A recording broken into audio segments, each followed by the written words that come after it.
الحمدللہ رب العالمین والصلاة والسلام علی سید المرسلین نبینا محمد وعلی آلہ وصحبہ اجمعین، اما بعد۔ محترم معزز ساتھیوں، بہت ہی زیادہ عظمتوں والے، برکتوں فضیلتوں والے مہینے سے ہم رخصت ہو کر آ چکے ہیں۔ یہ مبارک مہینہ گزر گیا لیکن بہت ساری یادیں چھوڑ گیا، اس لیے ہمیں کچھ باتوں کو، اس کی کچھ یادوں کو تازہ کر کے ان پر غور و فکر کرنا چاہیے، اور ہم میں سے ہر ایک مسلمان کو نبی کریم صلی اللہ علیہ وسلم کی ان چند حدیثوں کو بار بار اپنے ذہن میں تازہ کر لینا چاہیے، تاکہ ہمیں یہ احساس ہو کہ رمضان جو گزر گیا تو اس سے ہم نے کچھ پایا ہے یا نہیں پایا ہے۔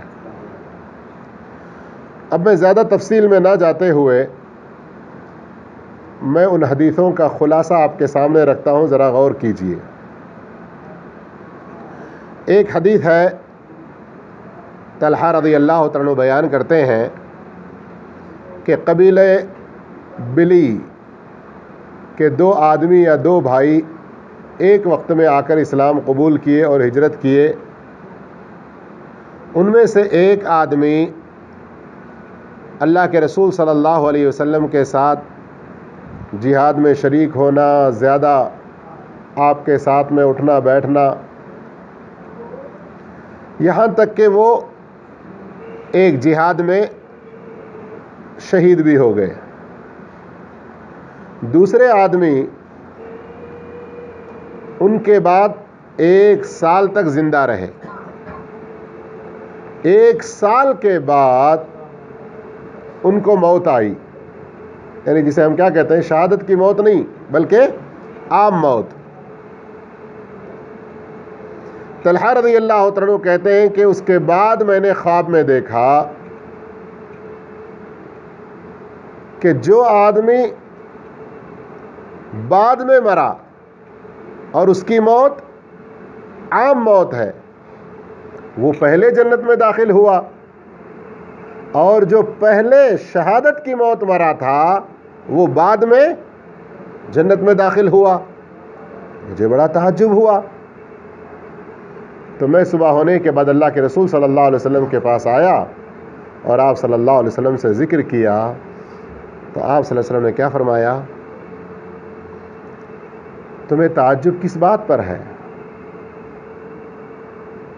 وہ آدمی جو بعد میں 1 سال تک زندہ رہا، کیا اس نے اتنی ہزار رکعتیں نہیں پڑھیں؟ کیا اس نے رمضان کو نہیں پایا؟ تو پھر یہ ساری نیکیاں کہاں جائیں گی؟ کیا بات سمجھ میں آئی اس حدیث سے؟ اور یہ حدیث صحیح ہے، مسند احمد میں اور دوسری کتابوں میں بھی موجود ہے۔ تو اس سے بات کیا سمجھ میں آئی؟ رمضان کی فضیلت معلوم ہو رہی ہے نا؟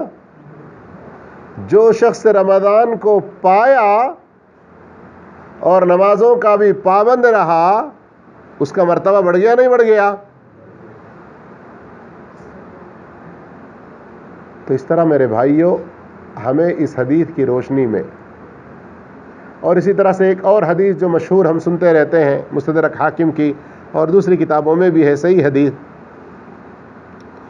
کہ جبریل امین بد دعا دے رہے ہیں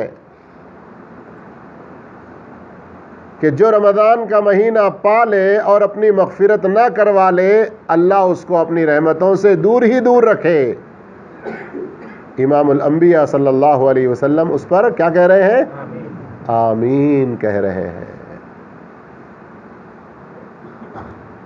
پہلی حدیث ہم نے سنی، 1 سال زندہ رہا، اس کی کتنی بڑی فضیلت معلوم ہوئی کہ اس نے رمضان کو پایا، رمضان میں جو کرنا تھا اس نے کیا، نمازوں کی پابندی کرتا رہا۔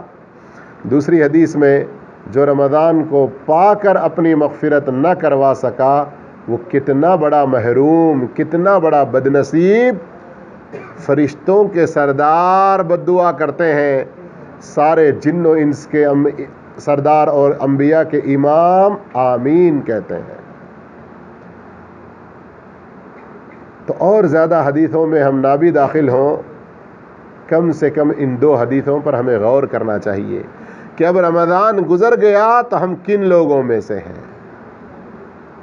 کیا اس پہلی حدیث والے میں سے ہیں کہ رمضان کو پا کر ہم نے اس سے فائدہ اٹھایا، رمضان میں بھی ہم نماز کی پابندیاں کرتے رہے، بعد میں بھی نماز کی پابندی کرتے رہے، یا پھر نعوذ باللہ استغفر اللہ، اللہ نہ بنائے، دوسری حدیث میں مستدرک حاکم کی جس شخص کے لیے بد دعا کی گئی اس میں سے ہیں؟ ہمیں اپنا جائزہ لینا چاہیے، لینا چاہیے نہیں لینا چاہیے؟ آپ کو سفر پہ جانے سے پہلے کفیل سے پورا حساب مل جاتا ہے تو پھر بھی آ کے ایک مرتبہ چیک کر لیتے ہیں نہیں کر لیتے ہیں؟ کہیں کچھ کٹوتی تو نہیں کیا، پورے حقوق دیا نہیں دیا، پورا بونس دیا نہیں دیا، ٹکٹ بھی آنے جانے کی دیا یا نہیں دیا؟ ہم میں سے کتنے لوگ ہیں اگر خود کو نیٹ چلانا نہیں آتا ہے تو ذرا دیکھیں میرا خروج نہائی لگایا یا سفر لگایا یا کتنے مہینے کا سفر لگایا، یہ سب کچھ پوچھتے نہیں پوچھتے ہیں؟ حالانکہ یہ تو ایک چھوٹا سفر ہے، یہ تو ایک چھوٹا سفر ہے۔ کئی ہم سنتے ہیں نا خروج نہائی لگا دیتا ہے لیکن نہیں بتاتے ہیں، ہے نا؟ جب ایئرپورٹ میں چلے جاتے ہیں یا پھر انڈیا چلے جاتے ہیں تب پتہ چلتا ہے کتنا بڑا دکھ معلوم ہوتا ہے، کتنا غم معلوم ہوتا ہے، لیکن یہ تو کیا غم ہے؟ پھر بھی کمانے کے موقع ہیں نہیں ہیں اگر زندگی باقی رہی تو، لیکن اگر رمضان سے محرومی ہوئی، رمضان سے بد نصیب ہو گئے، رمضان پا کر بھی ہم نے کچھ نیکیاں نہ کمائیں تو پھر اور کب کمائیں گے؟ اور کب کمائیں گے؟ یہ تو وہ موقع ہے کہ جو پورے رمضان کے روزے رکھے ایمان و احتساب کے ساتھ تو اس کے سارے گناہ بخش دیے جائیں۔ یہ وہ مہینہ ہے جو تراویحوں کا پورا اہتمام کرے ایمان و احتساب کے ساتھ تو اس کے سارے گناہ بخش دیے جائیں۔ اور یہ وہ مہینہ کہ اس میں ایک رات ایسی کہ جو اس رات میں ایمان و احتساب کے ساتھ اللہ کی بارگاہ میں کھڑا ہو اس کے پچھلے سارے گناہ معاف ہو جائیں۔ ایسے رمضان کو پا کر بھی اگر ہم اپنے گناہ نہ بخشوا لیں تو کچھ فائدہ ہے؟ اب ہمیں کرنا کیا چاہیے؟ ہمیں کرنا یہ چاہیے کہ اگر ہم نے رمضان کا مہینہ اللہ کی مرضی کے مطابق کسی قدر بھی تھوڑا بہت بھی گزارنے کی کوشش کی ہے تو اب ہمارے اوپر کچھ ذمہ داریاں ہیں۔ نمبر 1 ذمہ داری، سب سے پہلے اللہ ہی کا شکر ادا کریں۔ کیا کریں؟ اللہ ہی کا شکر ادا کریں کہ اسی کے فضل و توفیق سے، اسی کے احسان سے ہم یہ رمضان اس کی مرضی کے مطابق گزار سکے ہیں۔ وَلِتُكَبِّرُوا اللَّهَ عَلَى مَا هَدَاكُمْ وَلَعَلَّكُمْ تَشْكُرُونَ۔ جو اللہ نے توفیق دی ہے اس پر بڑائی کس کی بیان کرنا چاہیے؟ کس کی؟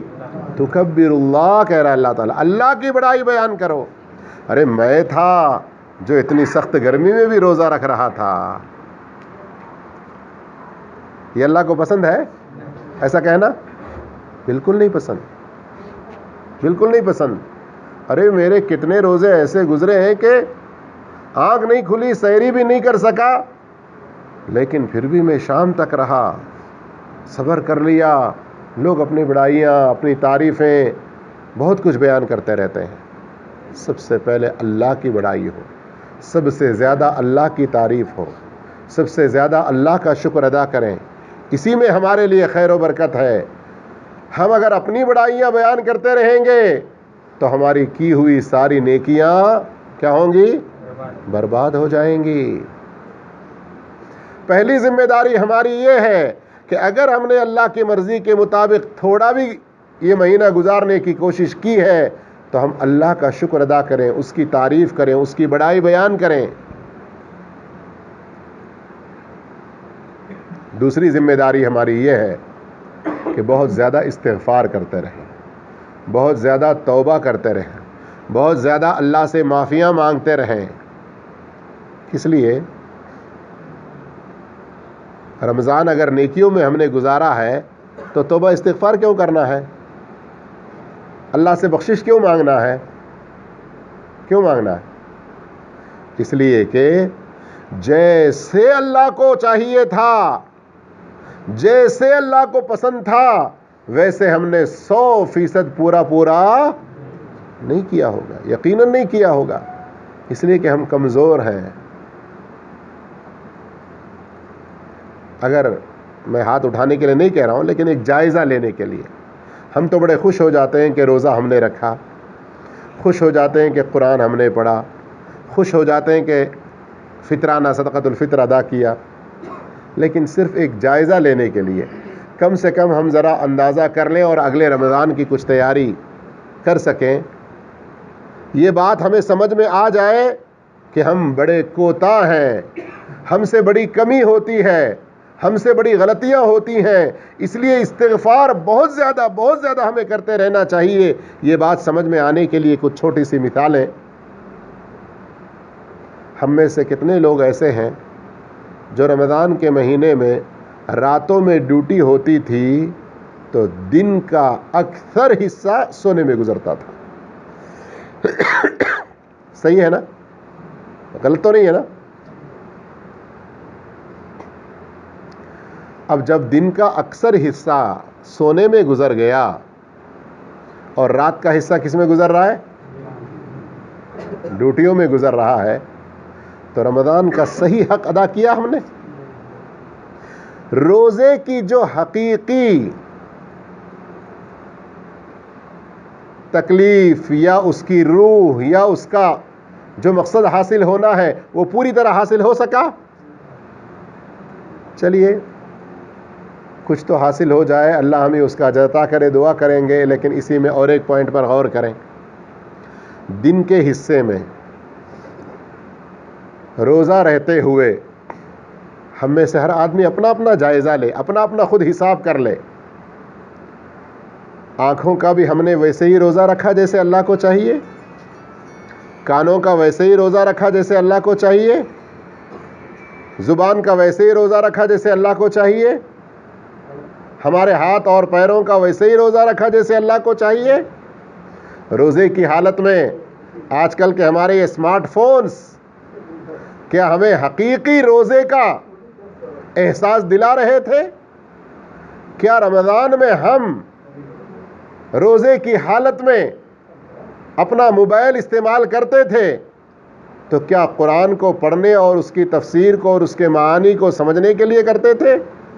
رسول اللہ صلی اللہ علیہ وسلم کا روزہ کیسا تھا ویسا مجھے اپنانا چاہیے، اس سلسلے کی کچھ اچھی تقریریں سننے میں استعمال کرتے تھے؟ یا اپنی پسند کے یوٹیوب دیکھنا، اپنے پسند کے فیس بک پیجز دیکھنا، یا اپنی پسند کے واٹس ایپ پر تصویریں دیکھنا، ویڈیوز دیکھنا؟ سوچئے ذرا، ہم اپنا اپنا جائزہ لیں تو کیا رمضان کا روزے کا پورا جو حق ہے ہم نے ادا کیا؟ کوئی دعوے سے کہہ سکتا ہے؟ میرے بھائیوں پھر سوچیں، اتنا سنہرا موقع اللہ ہمیں دے، اتنا قیمتی موقع اللہ ہمیں دے نیکی کمانے کا، لیکن ہم اس کو ایسے کاموں میں گزاریں جسے اللہ ہمیں پسند نہ کرے. تو اس لیے ہم اب اللہ سے معافیاں بہت زیادہ مانگنا چاہیے، استغفار بہت زیادہ کرنا چاہیے. حسن بصری رحمہ اللہ اور دوسرے کئی صحابہ، تابعین، سلف صالحین کے کئی صحابہ سے مروی ہے کہ وہ رمضان ختم ہونے کے بعد 6 مہینے تک دعائیں کرتے رہتے ہیں کہ اللہ تو ہمارا رمضان قبول فرما. استغفار کرتے رہتے ہیں. استغفار، توبہ، یہ کیا چیز ہے میرے بھائیوں؟ علماء کہتے ہیں استغفار یہ جس طرح سے کپڑا کہیں سے پھٹ جائے تو ہم کیا کرتے ہیں؟ پیوند ڈالتے ہیں. یہ اس طرح کا کام دیتا ہے کہ ہمارے جو نیک اعمال میں کمی کوتاہی رہ گئی، ہم بہت زیادہ استغفار کرتے رہیں گے، اللہ اپنے فضل و توفیق سے اس کمی کوتاہی کو معاف کر دے گا۔ ذرا سا سوچئے، اللہ کے لیے کوئی مثال نہیں۔ ہماری کم عقلی میں بات آنے کے لیے، سمجھ میں آنے کے لیے میں ایک مثال دیتا ہوں۔ ہمارا کوئی سیٹ، ہمارا کوئی مالک، کفیل ہو، کوئی بھی اتنا اچھا ہو، ہمارے ساتھ بہت احسان کرنے والا ہو، اور اس نے کسی کام کا ہمیں حکم دے دیا، ہم نے کر لیا، اور اس کے سامنے جب وہ کام پیش کر رہے ہیں تو ہمارے دل میں کیسا جذبہ ہوتا ہے؟ بہت اچھا آدمی ہے وہ، دیکھیے میں تو کر دیا ہوں، لیکن شاید آپ کی پسند کے مطابق نہ ہو تو سوری۔ عام طور پر ہمارے آپس میں ایک دوسرے کے دوستوں کے درمیان یا رشتہ داروں کے درمیان مہمان نوازی وغیرہ ہوتی ہے، اپنے گھروں پہ مہمان آتے ہیں، جب رخصت ہو کے جا رہے ہوتے ہیں تو ہماری ایک عادت سی ہے نا، کیا کہتے ہیں؟ معافی چاہتے ہیں، شاید ہم آپ کی صحیح طور پر خدمت نہ کر سکیں، کہتے ہیں نا؟ کہتے ہیں کہ نہیں کہتے ہیں؟ اگر کچھ کمی کوتاہی ہو تو دل میں نہیں رکھنا، معاف کر دینا، یہ ہماری عادت ہے نا، کہتے ہیں نا؟ کتنا بڑا محسن ہے وہ، کتنے بڑے اس کے ہمارے اوپر احسانات ہیں، کیوں اس طرح سے کہتے ہیں؟ ہم یہ سمجھتے ہیں کہ یہ ہمارا اچھا اخلاق ہے اس طرح کہنا، ہے نا؟ اب جو حقیقی محسن ہے، جو حقیقی ہمارا پالنے والا ہے، جس کے بغیر ہمارا وجود ممکن ہی نہیں ہے، سیکنڈ کا 100واں ایک حصہ اس کی رحمتوں کے بغیر، اس کے احسانات کے بغیر نہیں گزرتا۔ سوچئے اس کی کتنی بڑی ہمیں تعریف کرنی چاہیے، اور جو اس کا ہم صحیح حق ادا نہ کر سکے اس پر ہمیں کتنی معافیاں مانگنی چاہیے، مانگنی چاہیے کہ نہیں مانگنی چاہیے؟ میں یہ اس لیے کہہ رہا ہوں کہ ہم میں سے بہت سارے لوگ ہیں جو دن میں 100 مرتبہ استغفر اللہ نہیں کہتے۔ نعوذ باللہ، استغفر اللہ ثم استغفر اللہ۔ ہمارے نبی صلی اللہ علیہ وسلم کیا بہت بڑے گنہگار تھے؟ نعوذ باللہ۔ ہاں، میں اگر ایسا پوچھنے کے لیے بھی کہوں تو شاید کچھ لوگوں کو غصہ آ جائے، ہے نا، کہ نبی کے بارے میں ایسا کہہ رہا ہے یہ۔ لیکن ہمارے نبی کتنی بار استغفار کرتے تھے دن میں؟ کتنی بار استغفار کرتے تھے میرے بھائیوں؟ کئی ساری ایسی حدیثیں ہیں، ایک سے زیادہ صحابہ سے مروی ہیں کہ آپ صلی اللہ علیہ وسلم ایک مجلس میں ہی 100 سے زیادہ استغفار کرتے تھے۔ ہم امت کے لیے کم سے کم یہ تعلیم دی کہ صبح 100 مرتبہ، شام 100 مرتبہ استغفار کرو۔ آپ صلی اللہ علیہ وسلم ایک مجلس میں، ایک بیٹھک میں 100 سے زیادہ مرتبہ، اور دن میں ایسی کئی مجلسیں ہوا کرتی۔ میرے بھائیوں، آپ صلی اللہ علیہ وسلم گناہوں سے پاک ہونے کے باوجود اتنا زیادہ استغفار کرتے، اور ہم تو سراپا خطا کار ہیں، سیاہ کار ہیں، گنہگار ہیں۔ ہمیں کس قدر زیادہ مغفرت طلب کرنے کی ضرورت ہے؟ کریں گے انشاءاللہ؟ دن میں کتنی بار کریں گے؟ میرے بھائیوں کرو۔ صبح فجر کی نماز کے بعد سونے کی فکر کرتے ہیں، جلدی جا کے بستر پہ پڑھتے ہیں، ارے ابھی تو 7 بجے سے ہماری ڈیوٹی ہے، 6:30 بجے سے ڈیوٹی ہے، فجر تو 4 ہی بجے ختم ہو گئی، اور 1.5 گھنٹہ 2 گھنٹہ ہے۔ فرض نماز کے بعد کے اذکار پورے نہیں کر پاتے کتنے سارے لوگ، سلام پھیرتے ہی نکل جاتے ہیں، جبکہ کتنے سارے ائمہ اور سلف صالحین کے اقوال۔ فتح الباری میں امام ابن حجر عسقلان رحمۃ اللہ علیہ نے ابن بطال کا قول ذکر کیا ہے، جو آدمی چاہتا ہے کہ اپنے گناہ زیادہ سے زیادہ معاف کروائے، وہ فرض نماز کے بعد نماز پڑھی ہوئی جگہ پر زیادہ دیر تک بیٹھے۔ کیوں؟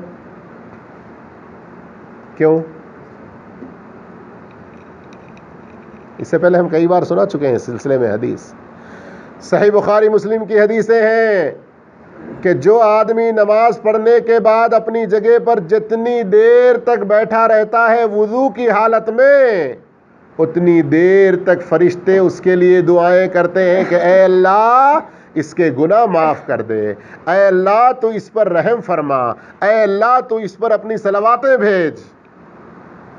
فرشتوں کی دعا اللہ قبول کرتا نہیں کرتا؟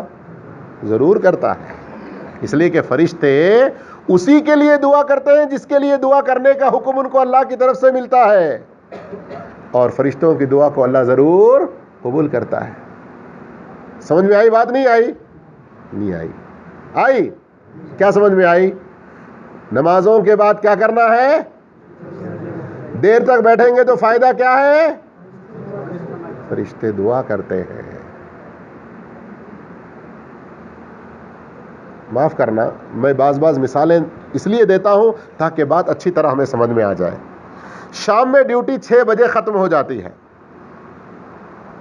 لیکن کفیل ہر دن اوور ٹائم 1 گھنٹہ لکھ دیتا ہے، مدیر لکھ دیتا ہے ابھی بھی بعض ورکشاپوں میں، بعض اور جگہوں پر۔ اب بعض لوگ کیا کرتے ہیں، کام نہ بھی ہو تو ورکشاپ میں پڑے رہتے ہیں، نہیں رہتے ہیں؟ کیوں؟ کہ 1 گھنٹہ اوور ٹائم تو ملے گا نا۔ بات صحیح ہے نہیں ہے؟ اب 1 گھنٹہ یعنی 60 منٹ، یہ 60 کو پھر 60 سیکنڈ سے ضرب دیں آپ، 6 کے 36، 3600 سیکنڈ، اتنا وقت گزار رہے ہیں بغیر کام کے، صرف کس امید میں؟ اوور ٹائم 8 ریال، 10 ریال، 12 ریال، 15 ریال کچھ بھی ملے گا، مہینے بھر کا الحمدللہ مہینے بھر کا ایک خرچہ کھانے کا نکل جاتا ہے، کم سے کم ٹیلی فون کے بل خرچے نکل جاتے ہیں۔ صحیح ہے کہ نہیں؟ ہم کرتے ہیں نا؟ اللہ کی بخشش پانے کے لیے، فرشتوں کی دعا پانے کے لیے آپ کو 1 گھنٹہ بیٹھنے کے لیے کہا جا رہا ہے۔ فرض نمازوں کے بعد جتنی دیر کم سے کم آپ اذکار کر سکیں، 100 مرتبہ سبحان اللہ، الحمدللہ، اللہ اکبر کہہ سکیں، فجر کی نماز کے بعد ہے تو 100 مرتبہ آپ استغفر اللہ کہہ سکیں، 100 مرتبہ سبحان اللہ و بحمدہ کہہ سکیں، کتنا بڑا فائدہ ہے، کتنا بڑا فائدہ ہے۔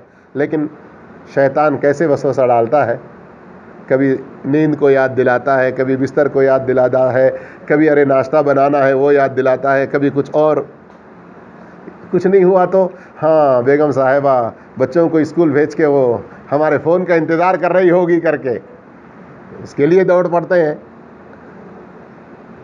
میرے بھائیوں، یہ سب کام میں حرام، ناجائز، غلط یہ نہیں کہہ رہا ہوں، میں یہ سمجھا رہا ہوں کہ ہمارے لیے نیکیوں کا کیسا سنہرا موقع، اور ہم چھوٹے چھوٹے کاموں میں روزمرہ کے کس طرح سے ان نیکیوں سے محروم ہوتے ہیں۔ تو رمضان کا مہینہ گزر گیا تو ہمیں اپنا جائزہ لینا چاہیے، ہمیں اپنا جائزہ لینا چاہیے کہ ہم کیا نیکیاں کمانے میں اسی طرح مشغول ہیں۔ تو بات میں دوسری یہ کر رہا تھا کہ ہم زیادہ سے زیادہ کیا کریں، استغفار کریں۔ جو کچھ کمی کوتاہی رمضان میں ہوئی ہوگی وہ اس استغفار کے ذریعے اللہ رب العالمین اس کمی کوتاہی کو دور کرے گا۔ تیسری بات جو ہمارے لیے انتہائی ضروری ہے وہ یہ کہ رمضان گزر گیا لیکن اللہ موجود ہے۔ رمضان گزر گیا مگر اللہ موجود ہے۔ دین اسلام پر عمل کرنا ہمارا یہ فرض ہے۔ بہت سے لوگ سمجھتے ہیں کہ رمضان ہو گیا اب مسجد کو سلام کر دیے، پھر ایک پہلے رمضان کو ہی پھر سلام کرنے آئیں گے۔ بہت سے لوگ ایسے ہیں کہ نہیں، جس کی وجہ سے ہم کیا دیکھتے ہیں کہ رمضان میں جیسے مسجدیں بھری ہوتی تھیں رمضان کے بعد ویسے نہیں ہوتی ہیں۔ رمضان میں جس اللہ کی عبادت ہم کر رہے تھے کیا وہ اللہ رمضان کے بعد نہیں ہے؟ تو فرض نمازیں 5 وقت کیا رمضان میں ہی فرض ہے یا رمضان کے بعد بھی؟ جواب دیجئے نا، رمضان کے بعد بھی ہیں۔ تو ہم ان فرض نمازوں میں کوتاہی نہ کریں۔ قرآن کی تلاوت رمضان میں کرتے تھے، ٹھیک ہے، رمضان کی مناسبت سے زیادہ ہم نے تلاوت کی ہوگی، لیکن بعد میں کچھ تو بھی کرنا چاہیے نا، پوری طرح اس کو بند کر کے غلافوں میں نہیں رکھنا چاہیے۔ رمضان میں ہم روزے فرض سمجھ کر رکھتے تھے، تو بعد میں نفل روزے بھی تو ہیں، کبھی کبھار رکھا کریں۔ ہر دن رکھنا جائز نہیں ہے، لیکن مہینے میں 3 دن یا ہفتے میں 1 دن یا کم سے کم رمضان کے فوراً بعد شوال کے 6 روزے پورے مہینے بھر میں۔ اس کا فائدہ معلوم ہے نا؟ جو رمضان کے روزے پورے رکھے اس کے بعد شوال کے 6 روزے رکھے تو اسے کتنا ثواب ملے گا؟ 1 سال، بلکہ ہر سال اسی طرح رکھتا رہے، کان کصیام الدہر، پورے زمانے بھر کے روزے رکھنے کے برابر کا اس کو ثواب ملے گا۔ اسی طرح سے میرے بھائیوں یاد رکھیں، اگر رمضان میں ہم نے تقوی، جو روزے کا اصل مقصد ہے، لعلکم تتقون، اللہ نے کہا نا روزے کا اصل مقصد تقوی ہے، یہ تقوی حاصل کرنے کی اگر کوشش نہیں کی تو سمجھو کہ پھر ہمارا رمضان قبول نہیں ہوگا۔ کیوں؟ میں نہیں کہہ رہا ہوں یہ بات، ہم میں سے ہر ایک کو کوشش کرنا چاہیے تقوی اپنانے کی۔ اللہ فرما رہا ہے انما یتقبل اللہ من المتقین، سورہ مائدہ آیت نمبر 27 میں، بے شک اللہ تعالی متقین کو قبول کرتا ہے، متقین کے اعمال کو، متقین کی نیکیوں کو، ان کی اچھائیوں بھلائیوں کو اللہ رب العالمین قبول فرماتا ہے۔ تو اگر ہم متقی نہیں بنیں گے، تقوی اپنے اندر پیدا نہیں کریں گے، تو میرے بھائیوں بہت بڑے خسارے میں رہیں گے۔ اور یہ تقوی صرف رمضان کے حد تک ہی نہیں ہونا چاہیے، بلکہ رمضان کے بعد بھی ہونا چاہیے۔ وَلَقَدْ وَصَّيْنَا الَّذِينَ أُوتُوا الْكِتَابَ مِنْ قَبْلِكُمْ وَإِيَّاكُمْ أَنِ اتَّقُوا اللَّهَ۔ رمضان میں ہی نہیں بلکہ اللہ رب العالمین نے زندگی کے ہر موڑ پہ اور تمام انسانوں کو، اس سے پہلی امتوں کو بھی اور ہمیں بھی، یا ایھا الناس اتقوا، اے لوگو، سارے کے سارے لوگوں تقوی کا اہتمام کرو، تقوی اپناؤ، تقوی اپنے اندر پیدا کرو۔ اگر تقوی نہیں ہوگا تو اعمال اللہ کی بارگاہ میں قبول نہیں ہوں گے۔ اسی طرح سے میرے بھائیوں جن چیزوں کا ہمیں اہتمام کرنا چاہیے وہ رمضان کے بعد بھی نیکی کے اس راستے میں ہم قائم رہیں، اس لیے کہ اللہ رب العالمین ان لوگوں کے اعمال کو قبول کرتا ہے اور ان سے بہت زیادہ محبت کرتا ہے جو اعمال نیک، جو اچھے اعمال، نیک کام پابندی سے کرتے رہتے ہیں۔ اللہ کے رسول صلی اللہ علیہ وسلم نے فرمایا احب الاعمال الی اللہ ادومها، اللہ کو سب سے زیادہ پسندیدہ اور پیارے اعمال وہ ہیں جو ہمیشگی کے ساتھ کرتے رہیں۔ کیسے کرتے رہیں؟ ہمیشگی کے ساتھ کرتے رہیں۔ اور یاد رکھیں کہ رمضان گزر گیا تو یہاں 2 باتیں اور ہمیں سمجھنا چاہیے۔ ایک تو یہ ہے کہ جیسے ہم رمضان میں تھے بعینی ہی ویسے ہی رمضان کے بعد نہیں رہ سکتے۔ وہ ایک عظیم موسم ہے، اللہ کی خاص رحمتیں اس میں ہیں۔ لیکن دوسری بات جو غور کرنے کی وہ یہ کہ رمضان ایک اسپیشل مہینہ تھا سمجھ کر اس میں ہی اچھے بننے کی کوشش کیے اور بعد میں بالکل برے ہی بنے رہے، ایسا بھی نہیں ہونا چاہیے۔ داڑیاں رمضان میں تھیں، عید کا دن ہو گیا تو بالکل شیو، ٹی ویاں بند تھیں، یوٹیوب بھی نکال دیے تھے، فیس بک بھی رمضان میں نکال دیے تھے، لیکن اب اس کے بعد ڈالے ہیں تو ڈالے ہیں، لیکن اب کن کاموں میں استعمال ہو رہا ہے؟ شیطان کو راضی کرنے والے کاموں میں نہ۔ رمضان میں جیسے ہم نیک بنے ویسے نہیں رہ سکتے کا مطلب یہ بھی نہیں ہونا چاہیے کہ بالکل یو ٹرن لے لیں، بالکل نیکیوں کے عکس کریں، نہ۔ یہ بہت بڑا خسارہ ہے، یہ بہت بڑا خسارہ ہے، بہت بڑا خسارہ ہے۔ یہ چند نصیحتیں، یہ چند باتیں سب سے پہلے میرے اپنے نفس کے لیے اور پھر آپ تمام کے لیے، اور ہمیں ہمیشہ غور و فکر کرنا چاہیے کہ ہم میں سے کامیاب وہ ہوگا جو جنتوں میں داخل ہوگا، اور نقصان میں کون ہوگا؟ نقصان میں کون ہوگا؟ کون ہوگا؟ جو جہنم میں جائے گا۔ اور جنت میں کون جائے گا؟ جو رمضان کے بعد کے دن اور اپنی موت تک جنت میں لے جانے والے کاموں پر واقع رہے گا۔ کوئی اپنے آپ کو بہت بڑا سمجھ لیا کہ میں رمضان بڑا اچھا گزار لیا، اب سستی کوتاہی کرنے لگا، اور اللہ نہ کرے خاتمہ اگر ایمان پر نہیں ہوا، خاتمہ اگر نیکیوں پر نہیں ہوا تو بہت بڑا خسارہ ہوگا نہیں ہوگا۔ اور اللہ کے رسول کی وہ حدیث تو معلوم ہے نا آپ لوگوں کو، آگے گزرتے ہوئے زمانہ ایسا آئے گا کہ لوگ دنیا میں اس طرح پڑ جائیں گے کہ کوئی صبح مومن ہوگا تو شام کافر ہو جائے گا، شام میں مومن ہوگا تو صبح ہونے تک کافر ہو جائے گا۔ اور بہت سارے لوگوں کی یہ حالت ہم دیکھ رہے ہیں، بہت سارے لوگوں کی یہ حالت ہم دیکھ رہے ہیں۔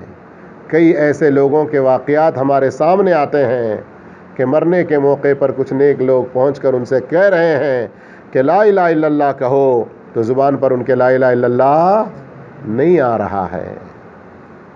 تو اس حقیقت کو نہ بھولیں، صرف رمضان نیکیوں میں گزارنا کافی نہیں ہے، مرتے دم تک، زندگی کے آخری سانس تک نیکی پر، ایمان پر گزارنے کی کوشش کرنا ہے۔ اس لیے کہ اللہ نے فرمایا وَلَا تَمُوتُنَّ إِلَّا وَأَنْتُمْ مُسْلِمُونَ، مرو تو اس حال میں کہ تم مسلمان رہو۔ اور آپ صلی اللہ علیہ وسلم نے کیا فرمایا؟ ابو داؤد کی روایت، من کان آخر کلامہ لا الہ الا اللہ دخل الجنہ، جس کی آخری بات اس زندگی میں لا الہ الا اللہ ہوگی وہ جنتوں میں داخل ہوگا۔ اور آپ صلی اللہ علیہ وسلم کا یہ بھی فرمان ہے من مات علی شیء بعث علیہ، او کما قال صلی اللہ علیہ وسلم، جو جس حالت میں، جس ایمان کے ساتھ، جس عمل پہ مرتا ہے، قیامت کے دن اسی حالت میں اس کو اٹھایا جائے گا۔ بہت مرتبہ سن چکے ہیں آپ لوگ، احرام کی حالت میں اگر کوئی مر گیا تو تلبیہ پڑھتے ہوئے اٹھے گا۔